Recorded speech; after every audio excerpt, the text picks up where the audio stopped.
De seguro has escuchado hablar acerca de programación funcional, y lo primero que se te ha venido a la mente son funciones. En ese caso estás en buen camino. La programación funcional es un paradigma que muchos de nosotros usamos, incluso sin darnos cuenta. Se trata de cómo estructuramos nuestro código y la inmutabilidad de un mundo puro que a veces no es tan práctico. Se relaciona con matemáticas y ecuaciones, con efectos secundarios e incluso viene con un delicioso curry. Veamos en qué se diferencia la programación funcional de la forma en que has estado programando hasta ahora. Pero, ¿qué es exactamente un paradigma de programación? Bueno, para responder a eso te presento a este árbol. No es cualquier árbol, es uno que muestra cómo los lenguajes de programación se ramifican en diferentes familias, al igual que los lenguajes hablados. Al mirar las dos ramas más grandes tenemos el paradigma imperativo, que consiste en dar instrucciones explícitas, básicamente describe el cómo, y el paradigma declarativo, que consiste en describir nuestro objetivo, básicamente el qué queremos lograr. A medida que avanzamos por cada rama, pasamos de paradigmas de programación más genéricos a paradigmas más específicos.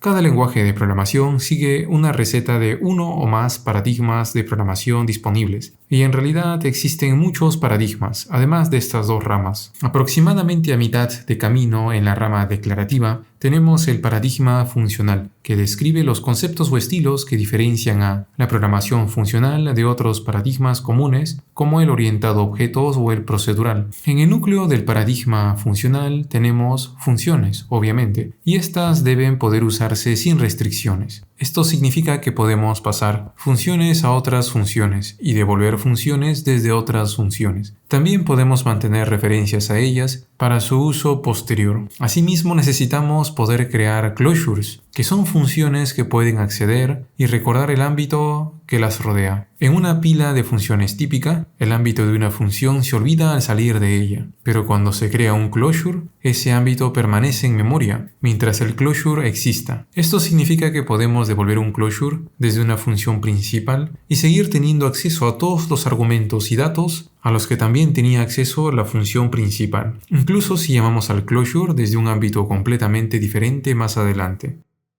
Hola, vengo del futuro. Me di cuenta que los closures usualmente necesitan un poco más de explicación, así que aquí tienes un código de ejemplo. Podemos ver que los closures son simplemente funciones anónimas que definimos dentro de otras funciones. Lo que hace que los closures sean especiales es el hecho de que siempre pueden acceder a los datos de la función principal que los creó, incluso si los devolvemos y la función principal desaparece. Debido a que siempre pueden acceder a su ámbito principal de esta manera, podemos volvernos locos y poner closures dentro de closures, para acceder de regreso a la función que originalmente creó, al primer closure. Usaremos este concepto más adelante en el video. Su capacidad para almacenar datos de esta manera significa que a veces los closures se asemejan a los objetos. De hecho, hay una frase que dice lo siguiente. Esta frase podría ser útil para programadores orientados a objetos. Un closure es un objeto de un pobre hombre. Y un objeto es un closure de un pobre hombre. De todos modos, volvamos a lo que estábamos. ¿Cómo podemos utilizar estas características de manera funcional? Podemos comenzar creando algunas funciones de orden superior, o Higher Order Functions. Son funciones que trabajan con otras funciones para básicamente realizar una acción. Como ejemplos tenemos filter, sort, map y así sucesivamente. Estas funciones nos ayudan a crear módulos reutilizables y aislados, que podemos usar en conjunto para escribir nuestro código de manera más declarativa. A continuación tenemos la inmutabilidad, que nos ayuda a evitar efectos secundarios. Los side effects o efectos secundarios ocurren cuando permitimos que un estado impredecible desde fuera del ámbito de una función lo afecte de alguna manera, o cuando permitimos que una función realice cambios fuera de su ámbito.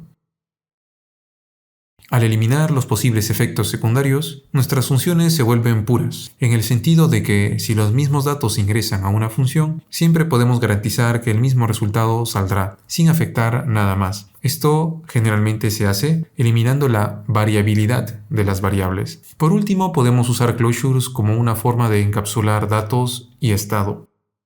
Hay un concepto importante en la programación funcional llamado currying. Esta técnica divide los múltiples argumentos de una función en sus propias llamadas de función y las encadenamos. Esto se logra utilizando la memoria de ámbito que tienen los closures, donde cada argumento permanecerá en memoria hasta que se complete la cadena y obtengamos nuestro resultado. De manera similar, podemos usar closures para crear algo parecido a un objeto.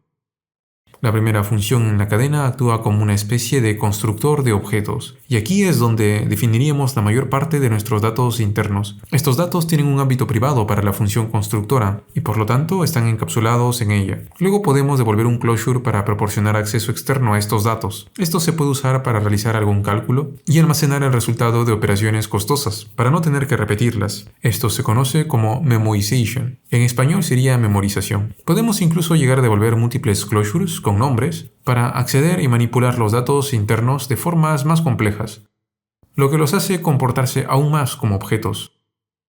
De todos modos, estas son solo técnicas que utilizamos en el paradigma funcional. Aún no hemos inspeccionado realmente los fundamentos de lo que significa ser puramente funcional. Entramos en un mundo donde todo es declarativo, determinista e idealmente inmutable, prácticamente para siempre.